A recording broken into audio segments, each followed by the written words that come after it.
Nako po, wala kayong alam kundi pabagsakin ang gobyerno. Hindi kayo magwawagi, no, mga kababayan. Anigurado pa na EDSA to, araw-araw ito mag-EDSA na naman mga kababayan ko, at manigurado, no, may parang nababalitaan tayo na sa September 21 ay magloloneta sila, mga kababayan, no? Tignan natin kung ano ang kanilang panawagan. Panigurado, gusto talaga nila pabagsakin din talaga si BBM. Alam naman natin, no, nang nakaraang taon pa sila, no, ay matindi ang kanilang mga rally-rally at panawagan dyan sa EDSA. Halos abutin sila ng isang buwan pero wala nangyari, mga kababayan, no? Ganun pa man, no? Panoorin natin to.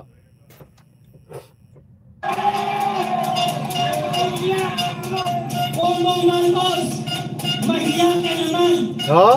Pino Ubaldes, mahiya ka naman.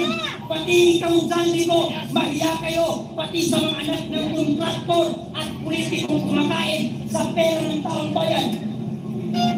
Pinuhin mo kung gaano ka walang hiya ang mga anak ng politikong kumakain, pati anak ng mga kontraktor. Hindi sila nahihiya mag-flex ang mga kayamanan nila. Pero ang mga kayamanan yan ay galing sa ating mga Pilipino.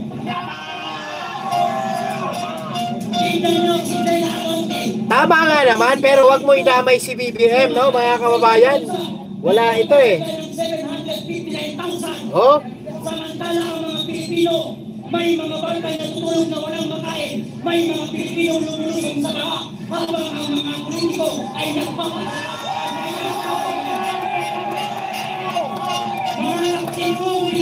Gumagaya nga sa Nepal eh. Pero hindi nila kaya siguro to. At taong mamayan sa Pilipino, huwag na tayong magbigibingan, huwag tayong magbulag-bulagan sapagkat napakatagal na pinuloko lang tayo ng gobyerno ng Pilipinas. Ma'am Kira, ano po sa inyo? Magandang gabi. Tama na ang nagawan, tama na ang aksyon.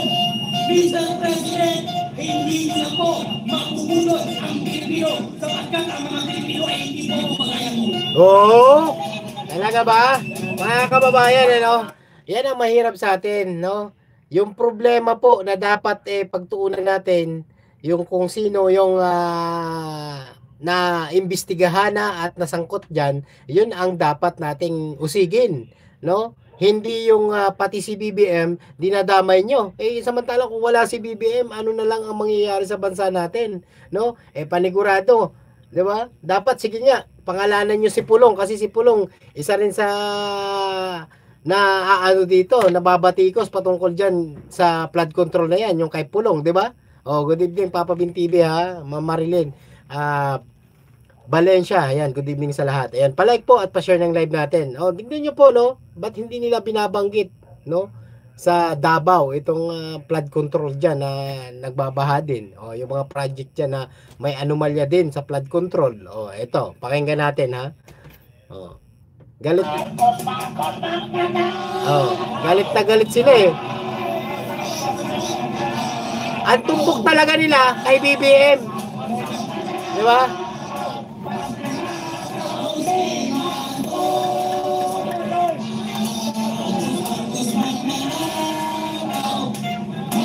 Sa EDSA yan.